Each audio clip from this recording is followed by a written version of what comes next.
Bună! Astăzi o să fac un filmuleț de tipul Get Ready With Me for the Beach. Prima dată aplic o cremă hidratantă nuanțatoare de la Cicaper, e preferata mea, este verde, iar apoi aplicând-o pe față se transformă într-un fel de BB cream. Apoi continuăm cu BB cream-ul acesta de la Erborian, de asemenea unul dintre cele mai bune, 5 în 1, Total Sheer, în nuanța Nude, nu știu dacă se vede. Apoi o să aplicăm un blush, este must să ieșim în casă cu blush pe pomeți. Mie îmi place acesta de la MAC. Eu am aplicat cremele înainte, ca să nu dureze prea mult prezentarea. Bineînțeles, pieptănul, sprâncenele.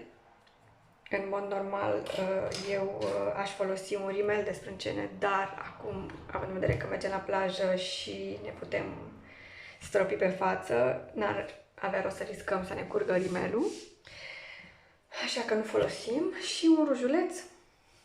Eu la pe acesta, știți voi, de la Golden Rose, e preferatul meu, ruj sub formă de creion, care se aplică foarte ușor și are o nuanță foarte, foarte frumoasă. Vă doresc o zi bună, v-am pupat!